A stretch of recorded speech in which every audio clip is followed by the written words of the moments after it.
नमस्कार, मैं हूं आपके साथ पूर्णिमा मिश्रा।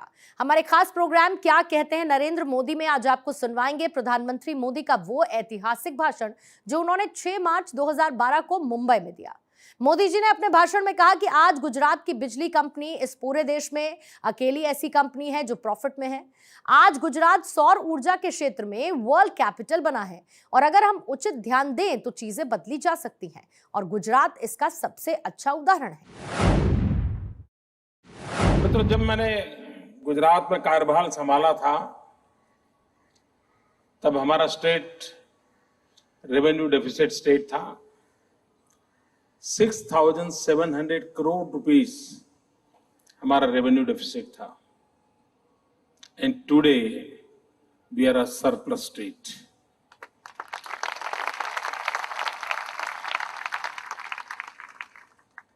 मित्रों, हिंदुस्तान में 11 पंचवर्षीय योजनाएं पूर्ण हुई, 11 5-year प्लान्स और 12th शुरू हुआ है। गुजरात ने 11th 5-year प्लान में टोटल बल्क था, जो अमाउंट था वो 2,30,000 करोड़ रुपीस था। इन लास्ट 50 ईयर का सभी 11 पंचवर्षीय योजना का टोटल था 2,30,000 करोड़ रुपीस और आज दिस 12-year 5-year प्लान का गुजरात का प्लान साइज है 2,50,000 करोड़ रुपीस।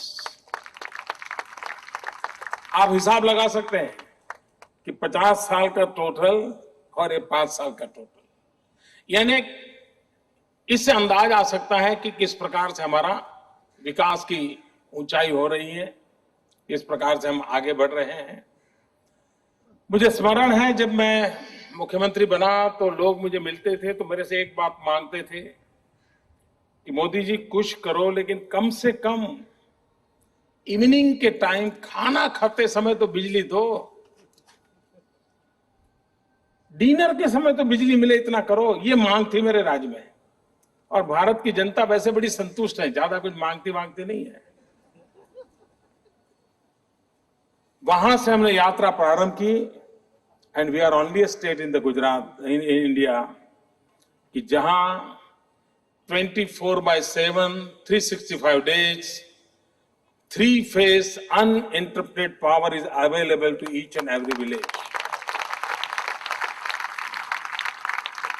लोड शेडिंग क्या होता है वो हमारे यहां पता नहीं है।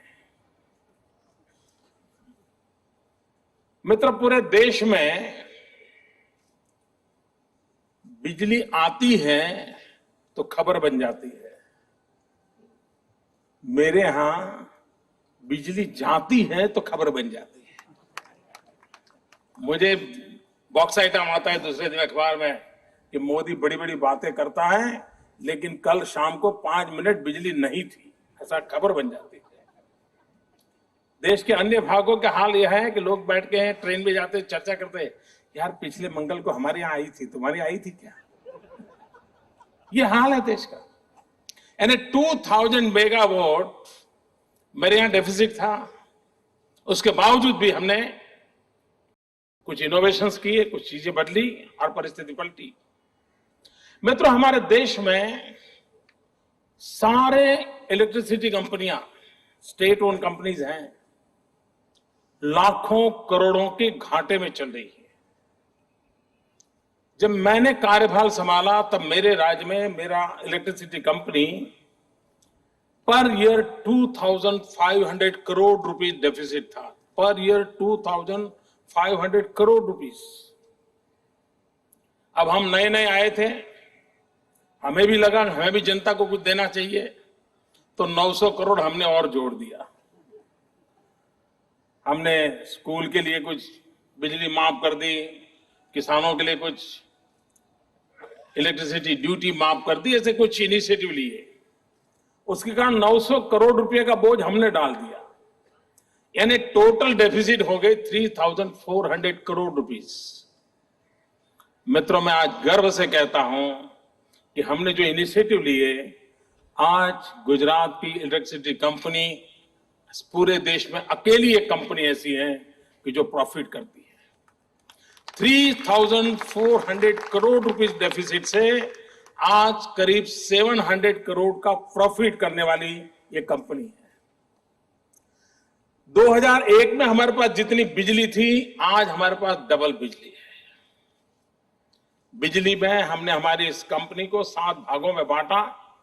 कोई किसी भी प्रकार का रेजिस्टेंस नहीं हुआ, बहुत स्मूथ ऑपरेशन हुआ और आज प्रोफेशनल वे में हम चलाते हैं। एक जमाना था हमारा प्लांट लोड फैक्टर 60% था, हम उसको 80% ले आए।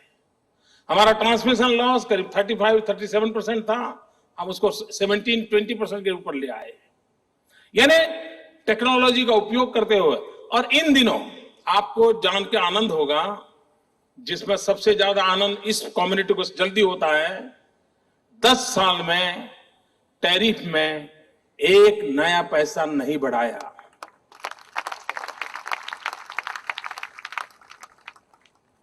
मैनेजमेंट के द्वारा, पॉलिटिकल विल के द्वारा सारी व्यवस्थाओं को बदलने के बाद और सबसे बड़ी बात लीकेजेस रोकने के कारण ये स्थिति बदली जा सकती है और उसका परिणाम आया है। हमने सोलार एनर्जी में इनिशिएटिव लिया। गुजरात पहला देश का राज्य था जिसने सोलार पॉलिसी लाए हम, और हमारे बाद भारत सरकार पॉलिसी लाई है। हम पॉलिसी ले आए थे तो हमने 12 रुपया कहा था हम बिजली लेंगे। भारत सरकार ज्यादा उदार हुई, उसने 19 रुपये कह दिए। अब व्यापारी 19 वाले के पास जाएगा, 12 वाले के पास आएगा नहीं, स्वाभाविक है। लेकिन हुआ उल्टा, 19 वाले के पास कोई नहीं गया, सबके सब 12 वाले के पास आए। और आज सोलार एनर्जी के क्षेत्र में गुजरात वर्ल्ड कैपिटल बना है। सबसे ज्यादा सोलार एनर्जी उत्पादन करने वाला स्टेट बना है। हम रिन्यूएबल एनर्जी के क्षेत्र में भी बहुत तेजी से आगे बढ़े हैं। मित्रों, मैं जब कार्यभार संभाला तब हमारी जो कंपनियां हैं, जो आज हमारे देश में पीएसयूज की जो चर्चा होती है, आमतौर पर सरकार जिन कंपनियों को जन्म देती है उसका मौत निश्चित होता है। वो लुढ़कने के लिए ही पैदा होती है, डूबने के लिए पैदा होती है और औरों को भी डुबा करके जाती है। यही सिलसिला रहा है। बड़ी बड़ी यानी होनहार कंपनियों का क्या हाल है, आप इस फील्ड में आप जानते हैं। मित्रों, हमारे यहां भी 5-7 कंपनियां जिसका बहुत बड़ा नाम रहा है, फर्टिलाइजर के क्षेत्र में हम, केमिकल के क्षेत्र में हैं।